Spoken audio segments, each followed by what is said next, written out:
Hello friends, ഞാൻ doctor Shamla. ഇന്നൊരു requested video ആയിട്ടാണ് വന്നത്. അതായത് ഞാൻ ഇതിനു മുമ്പ് അനാട്ടമി എങ്ങനെ പഠിക്കാമെന്നുള്ള ഒരു ചെറിയ ഷോർട്ടായിട്ടൊരു വീഡിയോ ചെയ്തിരുന്നു. അപ്പോൾ അതിനകത്ത് എങ്ങനെയാണ് അനാട്ടമി എക്സാം എഴുതുക എന്ന് ചോദിച്ചിട്ട് ഒരു ആൾ ചോദിക്കുകയുണ്ടായി.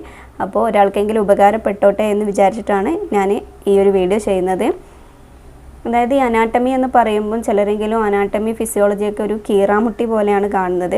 അപ്പം അങ്ങനെ കാണേണ്ട കാര്യമില്ല. നമ്മളത് നല്ല ഇഷ്ടത്തോട് കൂടിയിട്ട് മനസ്സിലാക്കി പഠിച്ചു കഴിഞ്ഞാൽ അത്രയും ഇൻട്രസ്റ്റിംഗ് ആയിട്ടുള്ള ഒരു സബ്ജക്റ്റ് വേറെ ഇല്ല എന്ന് തന്നെ വേണം പറയാൻ.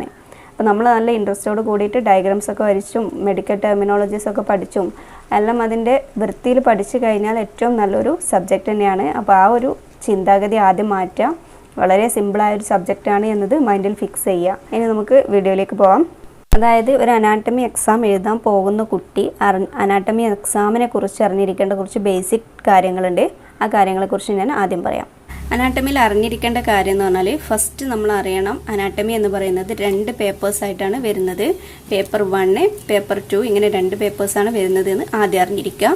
അതുപോലെ തന്നെ പേപ്പർ 1-നകത്ത് വരുന്ന ടോപ്പിക്സ് ആണ് upper limb, head, neck, face, brain, embryology. Paper 2-നകത്ത് വരുന്നതാണ് lower limb, pelvis, abdomen, thorax, histology. ഇങ്ങനെയാണ് ടോപ്പിക്ക് പേപ്പർ 1-നകത്തും പേപ്പർ 2-നകത്തും ഡിസ്ട്രിബ്യൂട്ട് ചെയ്തിരിക്കുന്നത്. ഇനി പേപ്പർ 1-നകത്ത് ടോട്ടൽ സ്കോർ വരുന്നത് 100 മാർക്കാണ്. അതിനകത്ത് നമ്മൾ പാസ്സാവാൻ വേണ്ട മാർക്ക് എന്ന് പറയുന്നത് 50 മാർക്കാണ്. 50 മാർക്ക് കിട്ടിയാൽ മാത്രമേ ഒരു കുട്ടി പാസ്സാവുള്ളൂ ഫസ്റ്റ് പേപ്പർ. സെക്കൻഡ് പേപ്പർ എന്ന് പറയുന്നത് 100 മാർക്കാണ് ടോട്ടൽ വരുന്നത്. അതിനകത്തും പാസ് മാർക്ക് വരുന്നത് 50 മാർക്കാണ്. ഇനി നമുക്ക് ടൈമിനെ കുറിച്ച് അറിയണം. ഒരു പേപ്പർ, അതായത് ഈച്ച് പേപ്പറിന് 3 ഹവേഴ്സ് ആണ്. അതായത് ഒരു ദിവസമായിരിക്കും പേപ്പർ 1 നടക്കുക, പേപ്പർ 2 നെക്സ്റ്റ് ഡേ ആയിരിക്കും. അപ്പോൾ ഒരു എക്സാമിന് വരുന്ന ടൈം എന്ന് പറയുന്നത് 3 ഹവേഴ്സ് ആണ്. ലോങ് ക്വസ്റ്റ്യൻസ് ഉണ്ടായിരിക്കും, ഷോർട്ട് ക്വസ്റ്റ്യൻസ് ഉണ്ടായിരിക്കും, ഷോർട്ട് ആൻസേഴ്സ് ഉണ്ടായിരിക്കും. ഇന്റേണൽ മാർക്ക്, തിയറി, പ്രാക്ടിക്കൽ ഇതിന്റെ ടോട്ടൽ മാർക്ക് വരുന്നത് 60 ആണ്. അതിലൊരു കുട്ടി പാസ്സാവാൻ വേണ്ടത് 30 മാർക്കാണ്. പ്രാക്ടിക്കലിന് 100 മാർക്കാണുള്ളത്. അതിൽ പാസ് മാർക്ക് 50 ആണ്. ഓറൽ വൈവയ്ക്ക് വരുന്നത് 100 മാർക്കാണ്. അതിൽ പാസ്സാവാൻ വേണ്ടത് 50 മാർക്കാണ്. അപ്പം ഇത്രയും ബേസിക് ആയിട്ടുള്ള കാര്യങ്ങൾ ആദ്യം അറിഞ്ഞിരിക്കേണ്ടതുണ്ട്. ഇനി എല്ലാവരുടെയും ഒരു പ്രശ്നമാണ് എങ്ങനെയാണ് ഈ എക്സാം എഴുതേണ്ടത്, എങ്ങനെയാണ് ഇതിന്റെ പ്രസന്റേഷൻ, ഈ കാര്യങ്ങളൊക്കെ. നമുക്ക് അതെങ്ങനെയാണെന്ന് നോക്കാം. പ്രസന്റേഷനെ കുറിച്ച് പറയുകയാണെങ്കിൽ നല്ല നീറ്റ് ആൻഡ് ക്ലീൻ ആയിട്ട് എഴുതുക എന്നുള്ളതാണ് ഫസ്റ്റത്തെ കാര്യം. അതായത് എല്ലാവരും ഹാൻഡ് റൈറ്റിംഗ് ഒന്നും നല്ലതൊന്നും ആയിരിക്കണം എന്നില്ല. പക്ഷെ ഉള്ള ഹാൻഡ് റൈറ്റിംഗ് നല്ല വൃത്തിയിൽ ഒരുപാട് കുത്തിവരകളോ കാര്യങ്ങളോ ഒന്നും ഇല്ലാണ്ട് നീറ്റ് ആൻഡ് ക്ലീൻ ആയിട്ട് എഴുതാൻ വേണ്ടിയിട്ട് ട്രൈ ചെയ്യാം. രണ്ടാമത്തെന്ന് പറഞ്ഞാൽ leave 1 line in each and every point. അതായത് നിങ്ങൾ ചില ആൾക്കാർ കുനുകുനാന്ന് എഴുതുന്ന ആൾക്കാരുണ്ടാവും. അപ്പം അങ്ങനെ എഴുതാതെ ഓരോ ഇതിന് ഈ ലീവ് ചെയ്യുക, സ്പേസ് ലീവ് ചെയ്തുകൊണ്ട് നമ്മൾ എഴുതാൻ വേണ്ടി ട്രൈ ചെയ്യുക. Don't write in paragraph. ഒരിക്കലും നമ്മളൊരു പാരഗ്രാഫായിട്ട് നമ്മൾ എഴുതാൻ പാടില്ല. അതായത് ഫസ്റ്റ് ഒരു ഇൻട്രോഡക്ടറി പാർട്ടോ അല്ലെങ്കിൽ ഡെഫിനിഷൻ പാർട്ടോ ആയിട്ട് ചെറിയൊരു പാരഗ്രാഫ് കൊടുക്കുക. പിന്നീട് നമ്മൾ പാരഗ്രാഫിലേക്ക് കൂടുതൽ പോവാൻ പാടില്ല. അത് വായിക്കാനൊന്നും ആരും നിൽക്കൂല പാരഗ്രാഫ് ഒന്നും. നെക്സ്റ്റ് ടിപ്പാണ് don't copy the format of book. അതായത് ബുക്കിൽ ഉള്ള അതേപോലെ കോപ്പി ചെയ്ത് എഴുതാണ്ടിരിക്കുന്നതാണ് ഏറ്റവും നല്ലത്. മെഡിക്കൽ ടെർമിനോളജീസും കാര്യങ്ങളും ഒക്കെ അതിനെ യൂസ് ചെയ്യുക. അല്ലാതെ ടെക്സ്റ്റ് ബുക്കിലുള്ള അതേ ഫോർമാറ്റ് തന്നെ നമ്മുടെ ആൻസർ ഷീറ്റിലേക്ക് കോപ്പി ചെയ്യാതിരിക്കുക. നെക്സ്റ്റ് ടിപ്പാണ് don't use short forms in answer sheet. Answer ഷീറ്റിൽ നമ്മൾ ഒരിക്കലും ഷോർട്ട് ഫോംസ് യൂസ് ചെയ്യാൻ പാടില്ല. കാരണം നമുക്ക് മനസ്സിലാവാൻ വേണ്ടിയിട്ടാണ് നമ്മൾ ഷോർട്ടായിട്ട് നമ്മളെ നോട്ട്ബുക്കിനകത്തൊക്കെയാണ് ഷോർട്ടായിട്ടുള്ള കാര്യങ്ങൾ എഴുതുന്നത്. അതൊരിക്കലും ഒരു ആൻസർ ഷീറ്റിനകത്ത് എഴുതാൻ പാടില്ല. എങ്ങനെയുള്ള short forms? Anterior, posterior, that, which, muscle, disease, ഇങ്ങനെ ഒരുപാട് ഷോർട്ട് ഫോംസ് ഉണ്ട്. അപ്പം ഇതൊന്നും നമ്മൾ ആൻസർ ഷീറ്റിനകത്ത് വരാൻ പാടില്ല. അടുത്തതാണ് റൈറ്റ് ഇൻ പോയിന്റ് വൈസ്. എപ്പോഴും നമ്മൾ ആൻസർ എന്ത് ചെയ്യുക, പോയിന്റ് വൈസ് ആയിട്ട് എഴുതാൻ വേണ്ടിയിട്ട് ശ്രദ്ധിക്കുക. യൂസ് സിമ്പിൾസ് ലൈക്ക്, ഇങ്ങനെയുള്ള സിമ്പിൾസുകളൊക്കെ യൂസ് ചെയ്തുകൊണ്ട് നമ്മൾ എപ്പോഴും പോയിന്റ് വൈസ് ആയിട്ട് എഴുതാൻ വേണ്ടിയിട്ട് ശ്രദ്ധിക്കുക. ഒരു ക്വസ്റ്റ്യനകത്ത് മാക്സിമം ഒരു സിമ്പിൾ യൂസ് ചെയ്യാൻ വേണ്ടി ട്രൈ ചെയ്യുക. അടുത്ത സിമ്പിൾ നെക്സ്റ്റ് ക്വസ്റ്റ്യനിൽ എടുക്കുക, അടുത്ത സിമ്പിൾ നെക്സ്റ്റ് ക്വസ്റ്റ്യൻ അങ്ങനെ എടുക്കുക. അല്ലാണ്ട് ഒരുപാട് സിമ്പിൾ ഒരു ക്വസ്റ്റ്യനകത്ത് വന്നാൽ അത് ബോറായിരിക്കും. അതോടൊപ്പം തന്നെ ഫ്ലോ ചാർട്ടുകളൊക്കെ വരക്കാനുള്ളതാണ് ഫ്ലോ ചാർട്ട് ചെയ്യുക. ബോക്സസ് ആക്കാനുള്ള ബോക്സസ് ആക്കുക. അണ്ടർലൈൻ ചെയ്യാനുള്ളത് അണ്ടർലൈൻ ചെയ്യുക. ഇതൊന്നും നമ്മൾ പിന്നീടത്തേക്ക് വെക്കരുത്. ഒരു ക്വസ്റ്റ്യൻ എഴുതുന്ന സമയത്ത് അപ്പോൾ തന്നെ അതൊക്കെ ചെയ്തു പോവുക. പിന്നീട് നമുക്ക് അതിന് ടൈം കിട്ടൂല, നമുക്ക് ഓർമ്മയുണ്ടാവില്ല. അപ്പോൾ പെൻസിലും സ്കെയിലും ഒന്നും എടുത്തിട്ടല്ല, നമ്മളൊരു നല്ല നീറ്റായിട്ടൊരു ലൈൻ വരയ്ക്കാനൊക്കെ ഇപ്പം എല്ലാവർക്കും അറിയില്ലേ. അപ്പം നല്ല നീറ്റായിട്ട് അണ്ടർലൈനൊക്കെ ചെയ്യുക. ബോക്സിനകത്ത് നല്ല ഹൈലൈറ്റ് ആയിട്ടുള്ള പോയിന്റ്സ് ഒക്കെ എഴുതുന്ന സമയത്ത് ബോക്സിനകത്തൊക്കെ ആക്കാൻ വേണ്ടിയിട്ട് ട്രൈ ചെയ്യാം. ഇമ്പോർട്ടൻ്റ് ആയിട്ടുള്ള ഒരു കാര്യമാണ്, don't left any questions you don't know, write something about that topic. അതായത് ചിലവർക്ക് അറിയാത്ത ക്വസ്റ്റ്യൻസ് അറ്റൻഡ് ചെയ്യാൻ ഭയങ്കര ബുദ്ധിമുട്ടായിരിക്കും ചിലവർക്ക്. അപ്പം നമ്മൾ അറിയുന്ന ക്വസ്റ്റ്യൻസ് ഒക്കെ എഴുതി വന്നതിന് ശേഷം മാത്രം നമുക്ക് അറിയാത്ത ക്വസ്റ്റ്യൻസ് വിട്ടുപോയിട്ടുണ്ടെങ്കിൽ അത് മാക്സിമം നമ്മൾ അതിനെക്കുറിച്ച് എന്തെങ്കിലും ഒന്നും അറിയാണ്ടിരിക്കില്ലല്ലോ. അറിയുന്നത് ക്വസ്റ്റ്യനിൽ ചോദിച്ചതാവണമെന്നില്ല, അറിയുന്നത് എന്തെങ്കിലും എഴുതി വെക്കാൻ വേണ്ടി മാക്സിമം ട്രൈ ചെയ്യുക. കാരണം എന്താണെന്ന് വെച്ചാൽ ചിലപ്പോൾ ഒരു കുട്ടിക്ക് 49 മാർക്കാണ് കിട്ടിയതെന്ന് ഇരിക്കട്ടെ, 1 മാർക്കിന്റെ കുറവുള്ളൂ 50 പാസ്സാവാൻ വേണ്ടിയിട്ട് എങ്കിൽ ചിലപ്പം ഇങ്ങനെ അറിയാത്ത ക്വസ്റ്റ്യൻസിന് എന്തെങ്കിലുമൊക്കെ ഡയഗ്രാം വരച്ചതോ അല്ലെങ്കിൽ എന്തെങ്കിലുമൊക്കെ എഴുതി വെച്ചിട്ടുണ്ടെങ്കിൽ ഒരു പക്ഷേ 1 മാർക്ക് അവിടെ വീണ് കിട്ടിയാൽ ഈ കുട്ടി എന്താവും, പാസ്സാവും.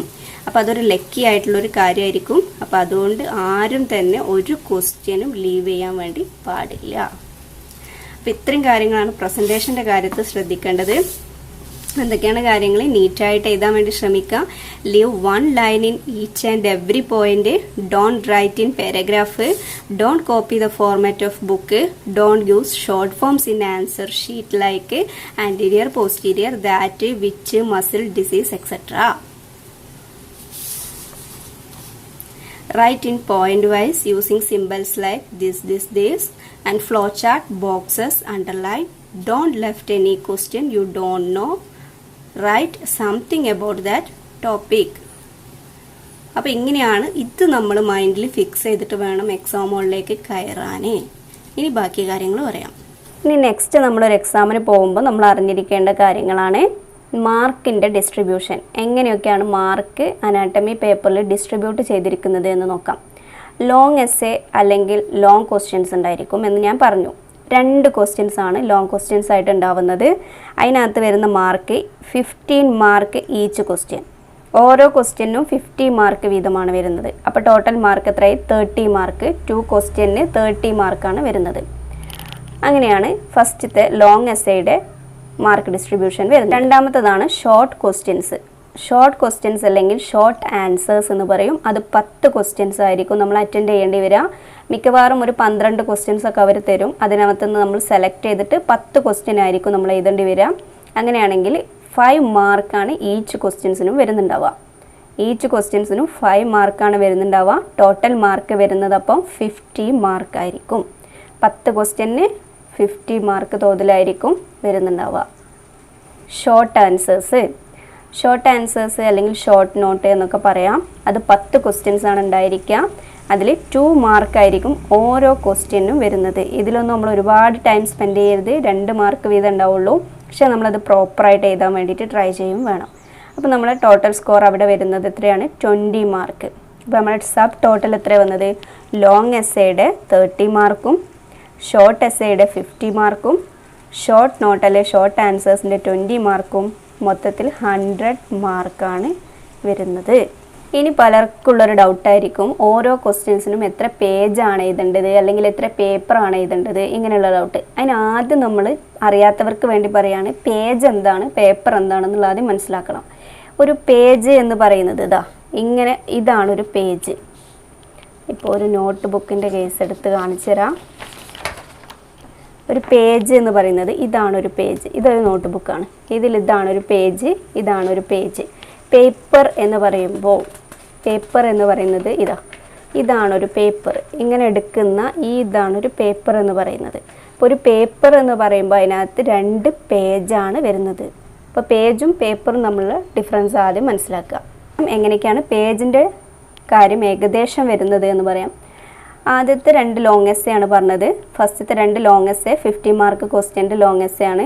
അതിൽ ഓരോ ക്വസ്റ്റ്യനും നമ്മൾ 2 ക്വസ്റ്റ്യൻ ഉണ്ടാവുക. അതിൽ ഓരോ ക്വസ്റ്റ്യനും അറ്റ്ലീസ്റ്റ് 5 to 6 പേജ് ഉണ്ടായിരിക്കണം വിത്ത് ക്വാളിറ്റി. പേജ് മാത്രം പോരാ, അതിനകത്ത് കണ്ടൻറ്റും വേണം. അപ്പോൾ 50 മാർക്കിൻ്റെ ഒരു ക്വസ്റ്റ്യന് എഴുതേണ്ടത് നമ്മൾ 5 to 6 പേജസ് ആണ്. അതുപോലെ അടുത്തൊരു ക്വസ്റ്റ്യനും കൂടെ ഉണ്ടാവും, അതിനും 5 to 6 മിനിമം നമ്മൾ എഴുതിയിരിക്കണം അറ്റ്ലീസ്റ്റ്. വിത്ത് ഡയഗ്രാംസും കാര്യങ്ങളും ഒക്കെ വരുന്ന അറ്റ്ലീസ്റ്റ് അങ്ങനെയാണ് നമ്മൾ പേജ് കൺസിഡർ ചെയ്യുന്നത്.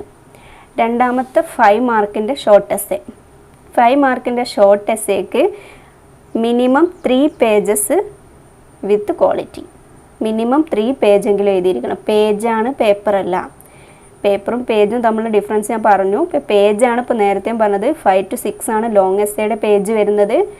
3 പേജസ് മിനിമം ഉണ്ടായിരിക്കണം ഷോർട്ട് എസ്സേയുടേത്. 2 മാർക്ക് ക്വസ്റ്റ്യൻ ആണെങ്കിൽ മിനിമം 1 to 2 പേജസ് എങ്കിലും ഉണ്ടായിരിക്കണം. 1 to 2 പേജ് വിത്ത് ക്വാളിറ്റി. ഇപ്പോൾ മനസ്സിലായെന്ന് വിചാരിക്കുന്നു. ഇനി എന്തൊക്കെയാണ് അതിൽ ശ്രദ്ധിക്കണമെന്ന് വെച്ചാൽ ഫിൽ വിത്ത് മാക്സിമം ഡയഗ്രാംസ്. നമ്മളിപ്പോൾ ഈ പറഞ്ഞ പേജസ് എങ്ങനെ ഫില്ല് ചെയ്യുക എന്നുള്ളതാണ് പറയുന്നത്. മാക്സിമം ഡയഗ്രാംസ് വരയ്ക്കാൻ വേണ്ടി ട്രൈ ചെയ്യുക. ലോങ് എസ്സേയുടെ കേസിലാണെങ്കിൽ മിനിമം 3 to 4 ഡയഗ്രാംസ് അല്ലെ പിക്ചേഴ്സ് ഉണ്ടായിരിക്കണം. മനസ്സിലാക്കി വെക്കുക.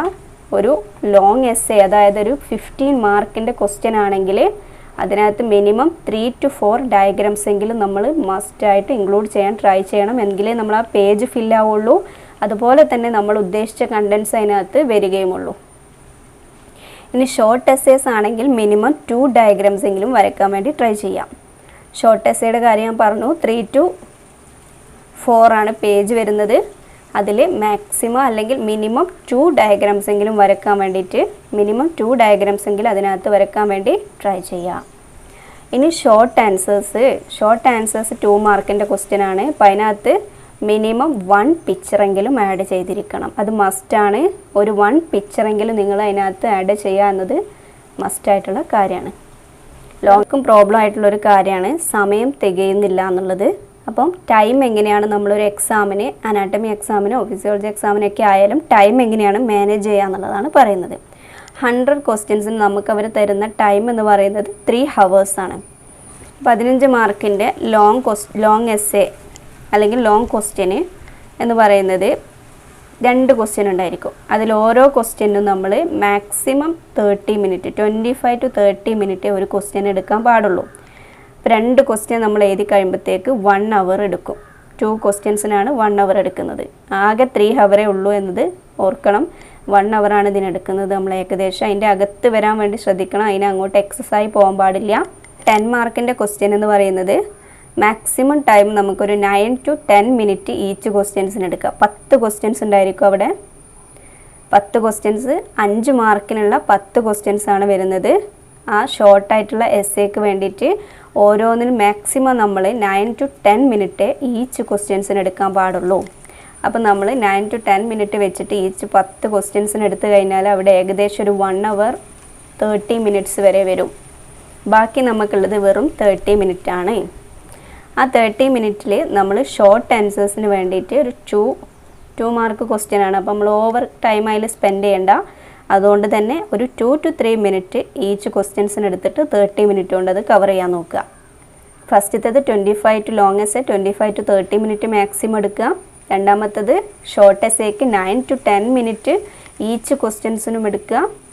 അതുപോലെ തന്നെ ഷോർട്ട് ആൻസേഴ്സ് 2 മാർക്ക് ക്വസ്റ്റ്യൻസിന് 2 to 3 മിനിറ്റ് ഈച്ച് ക്വസ്റ്റ്യൻസിനും എടുത്തിട്ട് നമ്മൾ കംപ്ലീറ്റ് ചെയ്യുമ്പോൾ നമ്മൾ കാൽക്കുലേഷൻ ആദ്യത്തെ 2 ലോങ് എസ്സേക്ക് 1 hour വരും.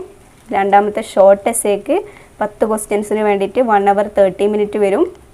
ലാസ്റ്റിൽ ഷോർട്ട് ആൻസേഴ്സിന് വേണ്ടിയിട്ട് 30 മിനിറ്റ് വരും. മൊത്തത്തിൽ 3 hours ആവും. ഈ 3 ഹവേഴ്സിൻ്റെ ഉള്ളിൽ അത് ഫില്ല് ചെയ്യാൻ വേണ്ടിയിട്ട് മാക്സിമം ട്രൈ ചെയ്യാം.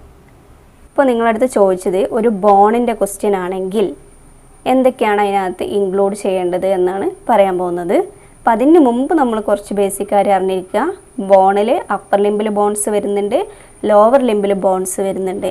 അപ്പർ ലിംബിൽ ജോയിൻസ് വരുന്നുണ്ട്, ലോവർ ലിംബിൽ ജോയിൻസ് വരുന്നുണ്ട്. അപ്പോൾ ഏതൊക്കെയാണ് എന്നൊരു ധാരണ ആദ്യം നമ്മൾ ഉണ്ടാക്കി വെക്കുക. അപ്പർ ലിംബിനകത്ത് വരുന്ന ബോൺസാണ് clavicle, scapula, humerus, radius, ulna, phalanges, metacarpals. ഇത്രയാണ് അപ്പർ ലിംബിൽ വരുന്ന ബോൺസ്. അപ്പർ ലിംബിൽ വരുന്ന മെയിൻ ജോയിൻറ്റ്സ് ഏതൊക്കെയാണ്? Shoulder joint, elbow joint, wrist joint. Lower ലിംബിൽ വരുന്ന ബോൺസാണ് femur, patella, tibia, fibula, tarsal bone, phalanges, metatarsal bones. ഇത്രയും ബോൺസ് ലോവർ ലിംബിനകത്ത് വരുന്നുണ്ട് എന്നുള്ളത് അറിഞ്ഞിരിക്കാം. ലോവർ ലിംബിൽ വരുന്ന ജോയിൻറ്റ്സ് ആണ് മെയിനായിട്ട് hip joint, knee joint, ankle joint. അപ്പോൾ ഒരു ബോൺ എന്ന് പറയുമ്പം ബോണിനെ കുറിച്ചുള്ളൊരു എക്സാമിന് നമ്മൾ എഴുതാൻ പോകുമ്പം ഈ ഒരു ഐഡിയ നമ്മളെടുത്ത് വേണം. അപ്പർ ലിംബിൽ ഏതൊക്കെ ബോൺസ് വരുന്നുണ്ട്, ലോവർ ലിംബിൽ ഏതൊക്കെ ബോൺസ് വരുന്നുണ്ട്, അപ്പർ ലിംബിൽ ഏതൊക്കെ ജോയിൻറ്റ്സ് വരുന്നുണ്ട്, ലോവർ ലിംബിൽ ഏതൊക്കെ ജോയിൻറ്റ്സ് വരുന്നുണ്ട് എന്നത്. അപ്പോൾ നമ്മൾ ബോണിൻ്റെ കാര്യം പറഞ്ഞു. ബോൺ എന്തൊക്കെയുള്ളത് എന്ന് ആദ്യം അറിഞ്ഞിരിക്കുക. ഇനി ബോണിൻ്റെ ഒരു ക്വസ്റ്റ്യൻ വന്നു കഴിഞ്ഞാൽ അതിനകത്ത് നമ്മൾ മസ്റ്റായിട്ടും ഇൻക്ലൂഡ് ചെയ്യേണ്ട കാര്യങ്ങളാണ്. ഒന്ന്, നമ്മൾ ഡെഫിനിഷൻ. രണ്ട്, എന്ത് ബോണാണോ ചോദിച്ചത് അതിൻ്റെ ഡയഗ്രാം വരയ്ക്കുക, അതിൻ്റെ ഒറിജിൻ ഇൻസേർഷൻ എഴുതുക, ossification, side determination, anatomical position, attachment, muscle attachment, blood supply, nerve supply, movement or function, clinical anatomy or disease. ഇത്രയും കാര്യങ്ങൾ ഒരു ബോണായാൽ ചോദിച്ചു കഴിഞ്ഞാൽ അതിനകത്ത് ഉണ്ടായിരിക്കണം. എല്ലാം നമ്മൾ പോയിൻ്റ് വൈസ് ആയിരിക്കണം എഴുതേണ്ടത്. ഡയഗ്രാം വിത്ത് ലേബലിങ് ഉണ്ടായിരിക്കണം. ഇനി ഏകദേശം ഇതുപോലെ തന്നെയാണ് നമ്മളുടെ അടുത്തൊരു മസിൽ അല്ലെങ്കിൽ ഒരു നെർവ്, ആർട്ടറി, അനാസ്റ്റമോസിസ് ഇങ്ങനെയുള്ളതാണ് ചോദിച്ചതെങ്കിൽ ആൻസർ എഴുതുമ്പോൾ ഡെഫിനിഷൻ അല്ലെങ്കിൽ ഇൻട്രൊഡക്ഷൻ ഉണ്ടായിരിക്കണം, ഡയഗ്രാം ഉണ്ടായിരിക്കണം, ഒറിജിൻ ഇൻസേർഷൻ ഉണ്ടായിരിക്കണം, blood supply, nerve supply, action, ligament, associated joint and movements, clinical or applied anatomy, അതായത് ഡിസീസസ്. ഇതും നേരത്തെ പറഞ്ഞ പോലെ ആൻസർ പോയിൻ്റ് വൈസ് ആയിരിക്കണം വിത്ത് ലാബലിംഗ് ഡയഗ്രാം. ജോയിൻറ്റിനെ കുറിച്ച് ചോദിച്ചാൽ, അതായത് shoulder joint, knee joint, elbow joint ഇങ്ങനെയുള്ള ജോയിൻറ്റിനെ കുറിച്ച് ചോദിച്ചാൽ അതിനകത്ത് മസ്റ്റായിട്ടും ഇൻക്ലൂഡ് ചെയ്യേണ്ട കുറച്ച് കാര്യങ്ങളുണ്ട്. Definition, diagram, type. ഇത് മസ്റ്റായിട്ടുള്ള കാര്യമാണ്. ടൈപ്പ് ചെയ്തൽ, അതായത് ടൈപ്പ് നമ്മൾ ബോൾ ആൻഡ് സോക്കറ്റ് ജോയിൻ്റ് ആണോ, ഹിഞ്ച് ജോയിൻ്റ് ആണോ, അങ്ങനെ വരുന്ന ടൈപ്സ് ഓഫ് ജോയിൻ്റ് ഉണ്ട്. അത് ഏതാണെന്നുള്ളത് എഴുതിയിരിക്കണം. Articular surface, relation, ligament, blood supply, nerve supply, movement or function, clinical anatomy. ഒരു ഓർഗൻ അതാണ് ക്വസ്റ്റ്യൻ എങ്കിൽ എന്തൊക്കെയാണ് അതിനകത്ത് ഇൻക്ലൂഡ് ചെയ്യേണ്ടതെന്ന് വെച്ചാൽ definition or introduction, diagram, blood supply, nerve supply. ഈ ബ്ലഡ് സപ്ലൈ, നെർവ് സപ്ലൈക്കൊക്കെ പിക്ചർ ആഡ് ചെയ്യാൻ വേണ്ടിയിട്ട് മാക്സിമം ട്രൈ ചെയ്യുക. ഫങ്ഷൻ എഴുതിയിരിക്കണം, clinical anatomy, applied anatomy or disease, risk factors, diagnosis, complications. Risk factors, diagnosis, complications ഇത് അത്ര ഇമ്പോർട്ടൻ്റ് ആയ കാര്യമല്ല. ചോദിച്ചിട്ടുണ്ടെങ്കിൽ മാത്രം എഴുതിയാൽ മതി. ഇനി പേജ് ഫില്ല് ചെയ്യാൻ വേണ്ടിയിട്ട് നമുക്കിത് ഇൻക്ലൂഡ് ചെയ്യാവുന്നതാണ്. അനാട്ടമിയിൽ യൂസ് ചെയ്യുന്ന കളേഴ്സാണ്, പെൻസിൽ കളർ മാത്രമാണ് യൂസ് ചെയ്യേണ്ടത്. അതിൽ വരുന്ന കളേഴ്സാണ് brown muscles, green ligaments, purple lymphatic, yellow nerves, red artery, blue vein, grey bone. Grey colour ഇല്ലാത്തത് കൊണ്ടാണ് ഇത് ബ്ലാക്ക്, ഗ്രേ ബോണിനാണ് യൂസ് ചെയ്യുന്നത്. അപ്പോൾ ഇതാണ് അനാട്ടമിക്കൽ കളേഴ്സ് എന്ന് പറയുന്നത്. ഇത് മൈൻഡിൽ ഫിക്സ് ചെയ്യാം. ഇത്രയും കാര്യങ്ങളൊക്കെയാണ് മെയിനായിട്ട് ശ്രദ്ധിക്കേണ്ടത്. ഇനി അനാട്ടമി എന്ന് പറയുമ്പോൾ മെയിനായിട്ട് അതിൽ ഗ്രോസ് അനാട്ടമി, ഹിസ്റ്റോളജി, എംബ്രിയോളജി ഇതാണ് മെയിനായിട്ടും വരുന്ന പാർട്സ്. അപ്പം ഗ്രോസ് അനാട്ടമി ചോദിക്കുന്ന കേസിൽ നമുക്ക് എല്ലാത്തിനും അപ്ലിക്കബിൾ ആയിട്ടുള്ള ഒരു കാര്യമാണ്. ഗ്രോസ് അനാട്ടമിയിൽ എന്ത് ചോദിച്ചാലും ഡയഗ്രാം ഉണ്ടായിരിക്കണം, തിയറി പാർട്ട് ഉണ്ടായിരിക്കണം, അപ്ലൈഡ് അനാട്ടമി ഉണ്ടായിരിക്കണം. ഇപ്പോൾ ഒരു എക്സാമ്പിൾ പറയുകയാണെങ്കിൽ ഫേഷ്യൽ നെർവ് ചോദിച്ചു കഴിഞ്ഞാൽ ഫേഷ്യൽ നെർവിൻ്റെ ഡയഗ്രാം ഉണ്ടായിരിക്കണം, അതിൻ്റെ നേച്ചർ, ബ്രാഞ്ച്. ഈ ഫേഷ്യൽ നെർവിനെ കുറിച്ച് നിങ്ങൾക്ക് അറിയുന്ന തിയറിറ്റിക്കൽ പാർട്ടൊക്കെ പോയിന്റ് വൈസ് ആയിട്ട് എഴുതി വെക്കുക. അതാണ് രണ്ടാമത്തത്. മൂന്നാമത്തെ അപ്ലൈഡ് അനാട്ടമി. ഇപ്പം ഫേഷ്യൽ നെർവ് ആകുമ്പോൾ അതിൻ്റെ ബെൽസ് പൾസി നമുക്കറിയാം. അപ്പം അങ്ങനെയുള്ള അപ്ലൈഡ് അനാട്ടമീസൊക്കെ ആഡ് ചെയ്ത് ഇങ്ങനെ 3 ഇതായിട്ടാണ് നമ്മൾ ഒരു ഗ്രോസ് അനാട്ടമിയിൽ നിന്ന് എന്ത് ക്വസ്റ്റ്യൻസ് ചോദിച്ചാലും നമ്മൾ ഏത് ഗ്രോസ് അനാട്ടമി എന്താണ് എന്നൊക്കെ മുമ്പൊരു വീഡിയോയിൽ ചെയ്തിട്ടുണ്ടായിരുന്നു. അറിയാത്തവരുണ്ടെങ്കിൽ അത് പോയിട്ട് ചെക്ക് ചെയ്യാം. ഗ്രോസ് അനാട്ടമിയിൽ നിന്ന് എന്ത് ചോദിച്ചാലും ഇങ്ങനെയാണ് എഴുതേണ്ടത്. ഡയഗ്രാം എന്തായാലും മസ്റ്റാണ്. തിയറിറ്റിക്കൽ പാർട്ട് നമ്മൾ പോയിന്റ് വൈസ് ആയിട്ട് എഴുതുക. അപ്ലൈഡ് അനാട്ടമീസും മസ്റ്റായിട്ട് ഉണ്ടായിരിക്കണം. അപ്പോൾ അതിൻ്റെ മാർക്കിൻ്റെ ഡിസ്ട്രിബ്യൂഷൻ ഏകദേശം വരുന്നത് ഇങ്ങനെയായിരിക്കും. 40% ഡയഗ്രാംസിന് തന്നെയായിരിക്കും മാർക്ക് വരിക. 40% ആണ് തിയറി നമ്മൾ എഴുതുന്നതിൻ്റെ മാർക്ക് വരിക. അപ്ലൈഡ് അനാട്ടമിക്കാണ് ബാക്കി 20 മാർക്ക് വരുന്നത്. ഗ്രോസ് അനാട്ടമി എഴുതുന്ന സമയത്ത് ഇങ്ങനെയാണ് ചെയ്യേണ്ടത്. ഹിസ്റ്റോളജി എഴുതുന്ന സമയത്ത് ഡയഗ്രാംസ് എന്തായാലും മസ്റ്റായിരിക്കും. പെൻസിൽസ്, കളർ പെൻസിൽ യൂസ് ചെയ്തുകൊണ്ട് നിങ്ങൾ വരയ്ക്കാൻ വേണ്ടി ശ്രദ്ധിക്കുക. അതിൽ ഡയഗ്രാംസ് സർക്കിളിനകത്താക്കാൻ വേണ്ടി ശ്രദ്ധിക്കണം. ഹിസ്റ്റോളജി നമുക്കറിയാം ഒരു സർക്കിളിനകത്തായിരിക്കും എപ്പോഴും അവർ കൊടുക്കുക. അപ്പോൾ സർക്കിളിനകത്താണ് ഒരു 7.5 സെൻറ്റിമീറ്റർ ഒക്കെ വിടുത്ത് വരുന്ന ഒരു സർക്കിൾ. കഴിയുമെങ്കിൽ അങ്ങനെ നോക്കിയിട്ട് ചെയ്യുക, അല്ലെങ്കിൽ ഒരു റൗണ്ട് വരച്ചിട്ട് ചെയ്യാം. നെക്സ്റ്റ് അതിൻ്റെ തിയറി പാർട്ടുകൾ പോയിന്റ് വൈസ് ആയിട്ട് എഴുതാം. ഇതാണ് മെയിനായിട്ടും ഹിസ്റ്റോളജിയിൽ ചെയ്യേണ്ട കാര്യങ്ങൾ. ഇപ്പോൾ ഒരു പാങ്ക്രിയാസിൻ്റെ ഹിസ്റ്റോളജി ഒക്കെ ചോദിച്ചാൽ, അല്ലെങ്കിൽ സ്റ്റൊമക്കിൻ്റെ ഹിസ്റ്റോളജി ഒക്കെ ചോദിച്ചു കഴിഞ്ഞാൽ ഒരിക്കലും നമ്മൾ പാങ്ക്രിയാസിൻ്റെ സ്റ്റൊമക്കിൻ്റെ ചിത്രമൊന്നും വരച്ച് വെക്കാൻ പാടില്ല. അതിന് പകരം നമ്മൾ എന്ത് ചെയ്യണം, അതിൻ്റെ ഹിസ്റ്റോളജി പിക്ചർ തന്നെ വരയ്ക്കാൻ വേണ്ടി നമ്മൾ ട്രൈ ചെയ്യണം. അപ്പോൾ അങ്ങനെയാണ് ഹിസ്റ്റോളജി പാർട്ട് ഒന്ന് ക്വസ്റ്റ്യൻ വന്നു കഴിഞ്ഞാൽ എഴുതേണ്ടത്. എംബ്രിയോളജി പാർട്ടിൽ നിന്ന് ക്വസ്റ്റ്യൻ ചോദിച്ചു കഴിഞ്ഞാൽ അതിൻ്റെ ഡെവലപ്മെൻറ്റ്, അതുപോലെ തന്നെ ഏത് വീക്കിലാണ് എത്ര ഡെവലപ്മെൻറ്റ്സ് ആണ് നടക്കുന്നത്, ഇങ്ങനെയുള്ള കാര്യങ്ങളാണ് എംബ്രിയോളജിയിൽ കൂടുതലായിട്ടും നമ്മൾ എഴുതേണ്ടി വരിക. ഇപ്പോൾ ഒരു കിഡ്നിയെ കുറിച്ചൊക്കെ ചോദിക്കുകയാണെങ്കിൽ, കിഡ്നി എന്ന് പറയുമ്പോൾ അതിൽ എക്സ്ക്രീറ്ററി പാർട്ടും സെക്രീറ്ററി പാർട്ടും ഉണ്ട്. അപ്പോൾ എക്സ്ക്രീറ്ററി പാർട്ട് ഏത് വീക്കിലാണ് ഡെവലപ്പ് ചെയ്യുന്നത്, സെക്രീറ്ററി പാർട്ട് ഏത് വീക്കിലാണ് ഡെവലപ്പ് ചെയ്യുന്നത്, ഇങ്ങനെയുള്ള കാര്യങ്ങൾ എഴുതുക. മസ്റ്റായിട്ടും വേണ്ട കാര്യങ്ങളാണ് ഇതൊക്കെ. ഇങ്ങനെയുള്ള കാര്യങ്ങൾ എഴുതുക. അതോടൊപ്പം തന്നെ അതിൻ്റെ ബാക്കി പ്രൊസീജിയേഴ്സ്, തിയറി പാർട്ടുകൾ പോയിന്റ് വൈസ് ആയിട്ട് എഴുതുക.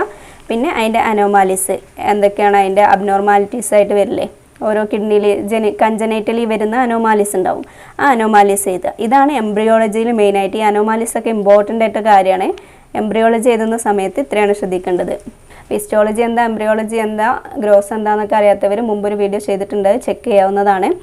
അപ്പോൾ ഒരു അനാട്ടമി എക്സാം പോകുന്ന സമയത്ത് നമ്മൾ അറിഞ്ഞിരിക്കേണ്ട കാര്യങ്ങളും അനാട്ടമി എക്സാം അറ്റൻഡ് ചെയ്യേണ്ടതും ഇങ്ങനെയൊക്കെയാണ്. ഇങ്ങനെയൊക്കെ നിങ്ങൾ അറ്റൻഡ് ചെയ്യുകയാണെങ്കിൽ ഒരിക്കലും നിങ്ങൾ ഫെയിൽ ആവില്ല. കാരണം ഇതിനപ്പുറത്തേക്കൊന്നും ഇനി ഒരു എക്സാമിനും നമ്മൾ ആഡ് ചെയ്യാനായിട്ടില്ല. കാരണം മാക്സിമം ലേബലോട് കൂടിയിട്ടുള്ള ഡയഗ്രാംസ് വരയ്ക്കുക. അതോടൊപ്പം തന്നെ നല്ല നീറ്റായിട്ട് എഴുതാൻ വേണ്ടി ട്രൈ ചെയ്യുക. പിന്നെ ടൈമൊക്കെ നമ്മൾ മാനേജ് ചെയ്ത പോലെ തന്നെ മാനേജ് ചെയ്ത് എഴുതാൻ വേണ്ടി ട്രൈ ചെയ്യുക. ഫുൾ ക്വസ്റ്റ്യൻസ് മാക്സിമം അറ്റൻഡ് ചെയ്യാൻ വേണ്ടി ശ്രമിക്കുക. അറിയാവുന്നതൊക്കെ ഫസ്റ്റ് ഇംപ്രഷൻ കൊടുത്തുകൊണ്ട് ഫസ്റ്റ് എഴുതുക, അറിയാത്തത് ലാസ്റ്റിലോട്ട് കൊണ്ടുപോയിട്ട് എഴുതുക. ഒരു ക്വസ്റ്റ്യനും ലീവ് ചെയ്യാൻ പാടില്ല. പിന്നെ അതുപോലെ തന്നെ ഗ്രോസ് അനാട്ടമി, ഹിസ്റ്റോളജി, എംബ്രിയോളജി ചോദിച്ചു കഴിഞ്ഞാൽ എങ്ങനെയാണ് എഴുതേണ്ടത്, ബോൺ ചോദിച്ചാൽ എങ്ങനെയാണ് എഴുതേണ്ടത്, ജോയിൻറ്റ് ചോദിച്ചാൽ എങ്ങനെ എഴുതേണ്ടത്, ഓർഗൻ ചോദിച്ചാൽ എങ്ങനെ എഴുതേണ്ടത് എന്നൊക്കെ പറഞ്ഞു. അപ്പോൾ അതുപോലെ എഴുതുക.